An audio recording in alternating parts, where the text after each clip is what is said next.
Jackson biiru maa fi lan moo xew. Ah bon, tu ne le sais pas wala da ngay dof doflu. su ma ko xamoon dinaa la ko laaj. yow booy dugg kër jàmbur doo def ndànk nuyoo sax defoo ko. maa tay du ma nuyoo montre-moi Laye Gainsman wala ma toj sa bopp bi kuuru bopp laa lay door léegi. man kay boo ma ci naree dóor kuuru roof ma wax la léegi fu Laye Gainsman di nekk heure bii. parle waxal gaaw moo gën si yow de. si côté Diallo këriñ bi kër gi dend ak restaurant bi foofu la Laye Gainsman di toog. merci beaucoup mbuluxu ak sandel bu nganda.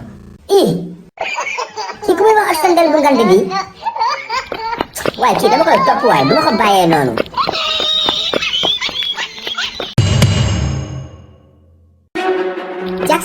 Jackson defal ndànk Laye Gainsman kenn du ko attaqué noonu.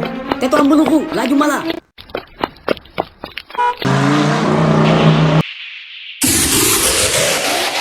Je te vois Laye Gainsman, ne bouge pas. lii lan la. Attends, ne cours pas, je vais te tuer. Jackson teeyal. Toi tu vas voir de quel bois je me chauffe. defal ndànk bul ko topp kii bandi la. Jackson teeyal. Laaju mbuluxu, laisse-moi tranquille, da nga bëri wax.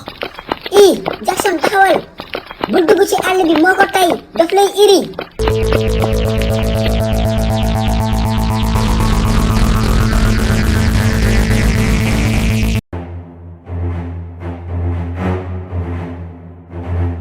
Laye Gainsman, comment vas-tu? Naka sa duguda? noppil tëjal sa làmmeñ. Je suis désolé, pardon. Laye Gainsman mon fils naka mu. laajuma la yow. sandel bu ngand bi. yow léegi man ngay yoole yow. yoole jàmm. man téye mon fils Laye Gainsman. barki téere maam yàlla boolewuma la. Et Laye Gainsman, la hache, c'est pourquoi? Tu coupes des arbres maintenant? xama pour lan la.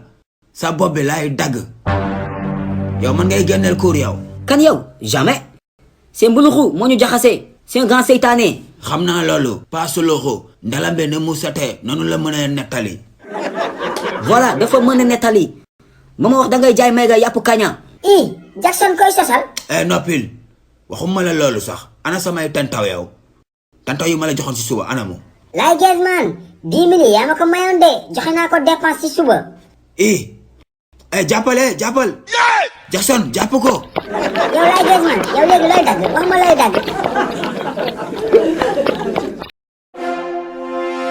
moo waay yow suluxu kañ la commencé dawal mbaam. xale yi livre bees génnati la de waaw vacances yi am ngeen lu leen wéetali de ñaari livre suluxu yu bees tàq tome 4 ak tome 5 lañ leen indil bii pa da ngay am livre de lecture ak question de compréhension ngeen foog ne foofu la yemul foofu de da ngay amaale livre coloré yaa suluxu di coloré suluxu di coloré ndumbe di coloré Malick ak ñeneen kan nga bëgg coloré yow. Je veux colorier Jackson biiru Mafé. Jackson biiru Mafé nga bëgg coloré yow nag kan nga bëgg coloré. Moi, je veux colorier le Tiaya de Suluku. yow Tiaya Suluku nga bëgg coloré. léegi nag dégg ngeen ko daw leen gaaw wax seen papa yi seen yaay yi seen tante yi seen nijaay ñu jëndal leen livre Suluku. numéro baa ngi noonu affiché si écran bi yéex ñàkk la daw leen.